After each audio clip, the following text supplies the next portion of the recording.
Welcome to the Pardes channel. Today we explain Prophets Joshua chapter 13 in a clear and simple way, step by step. You know, if you've been following the journey of the Israelites up until now, the book of Joshua has been pretty much a non-stop action thriller. We've seen the miraculous crossing of the Jordan River, the walls of Jericho coming down, sweeping military campaigns, and massive enemy coalitions just falling before the Israelites. But right here, in chapter 13, the narrative hits the brakes and takes a massive, really fascinating pivot. We're shifting from the epic battles of conquest to the meticulous mapping and dividing of a nation's inheritance. It's a transition from making war to making a home. The book essentially turns from a military log into a geographical ledger, detailing borders, cities, and tribal lands. So let's dive into exactly how this ancient real estate distribution unfolded and unpack the profound, simple lessons hidden inside this geographical record. To make sense of all this geography, we're going to break the chapter down into 5 parts. First, the land that remains. Then, the eastern inheritance. Third, the exception of Levi. Fourth, the specifics for Reuben, Gad, and Manasseh. And finally, we'll wrap up with the key themes and takeaways. All right, let's jump right into part 1, the land that remains, covering verses 1 through 7. The chapter kicks off with a really direct, honestly kind of startling conversation between God and Joshua. Now, keep in mind, Joshua has been leading this massive nation for years. He picked up the baton from Moses back in the wilderness, he's fought the battles, he's governed the people, but, well, time catches up with all of us. The text pauses the military action to look at the physical reality of the leader. And God is just incredibly blunt here.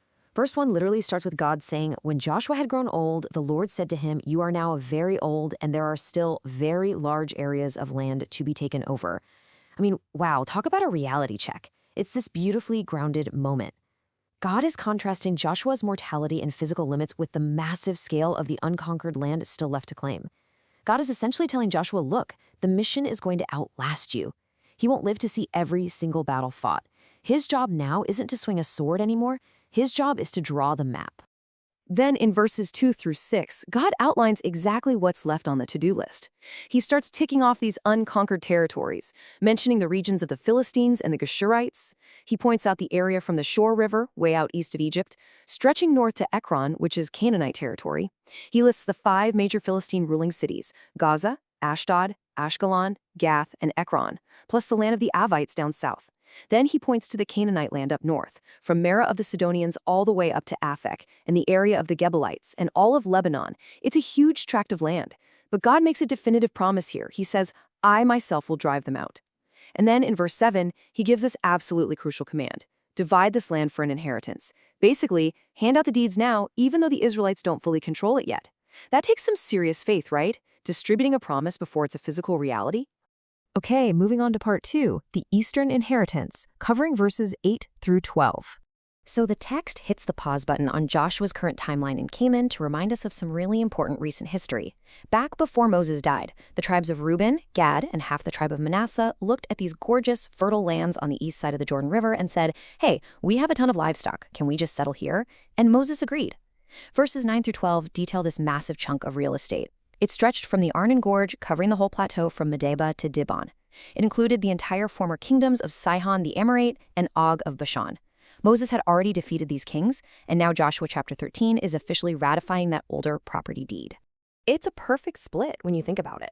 The nation has 12 tribes, with Joseph's descendants split into 2 large tribes, Ephraim and Manasseh. So while 9.5 tribes are getting their land strictly from Joshua over in the newly conquered territory to the west, 2.5 tribes, Reuben, Gad, and the half-tribe of Manasseh, already got their eastern inheritance from Moses. The text meticulously honors that past agreement. It shows that God's promises and human agreements carry forward across generations and across different leaders. That brings us to part 3, the exception of Levi. This is a brilliant look at spiritual inheritance. Right in the middle of all this intense geographical border drawing, we get to the one tribe that is completely left off the map. Verse 14 drops this vital detail, and then verse 33 repeats it at the very end of the chapter, just to make absolutely sure we don't miss it.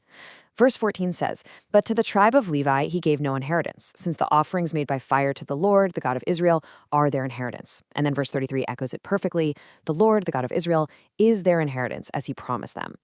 This is such a beautiful contrast. The other 11 tribes, they're inheriting physical dirt, borders, farmlands, fortified cities, grazing territory for their cows. But the tribe of Levi, their inheritance is entirely spiritual. They are the priests, the caretakers of the tabernacle.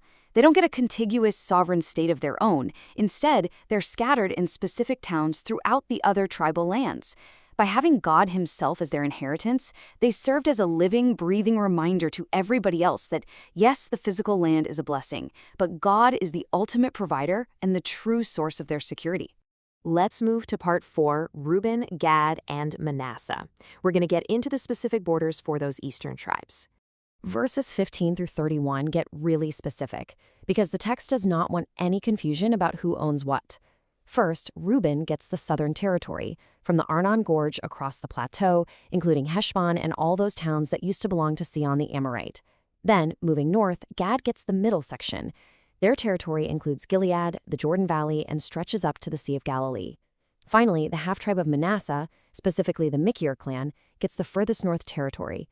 They get all of Bashan, taking over the whole former kingdom of King Og, which includes 60 towns. Every single boundary is drawn with absolute precision. But we have to jump back to verse 13 for a second, because it drops a really critical historical footnote right into this Eastern Territory map. It points out that the Israelites actually did not drive out the people of Geshur and Makkah.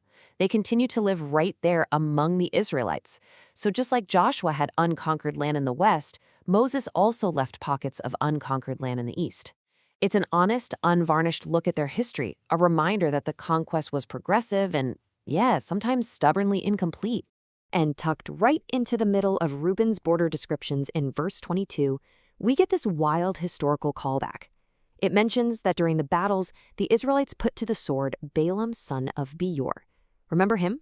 He was the infamous sorcerer from the Torah, the guy hired by the king of Moab to curse Israel, whose own donkey had to warn him about an angel in the road.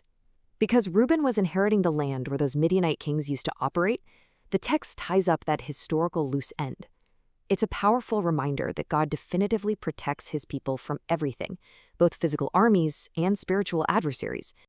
All right, let's bring it all together in part 5, key themes and takeaways. Verse 32 neatly summarizes this whole historical record, cementing that this was the inheritance Moses gave across the Jordan. When you step back and look at the chapter as a whole, there are some really profound yet simple ideas here. First, trust the divine mandate. Joshua had to map out the future even when huge areas remained unconquered. Sometimes you have to lay claim to your future and plan for it even before all the obstacles are removed. Second, honor history. Joshua meticulously upheld the promises made by Moses, showing the absolute importance of integrity. And third, the beautiful spiritual exception of the Levites. Which leaves us with this final thought to chew on. We spend so much of our time acting like the 11 tribes, right? Drawing our borders, fighting our daily battles, and accumulating physical property. But the Levites challenge us to consider the balance. If you had to define your life without pointing to your bank account, your physical property, or the borders of your material success, what is your spiritual inheritance? What is the higher purpose you are devoted to? This chapter teaches us to be faithful with our physical responsibilities, but to never lose sight of our ultimate spiritual foundation. Thank you for learning with us. If this helped you understand the chapter better, like, subscribe, and join us for the next chapter.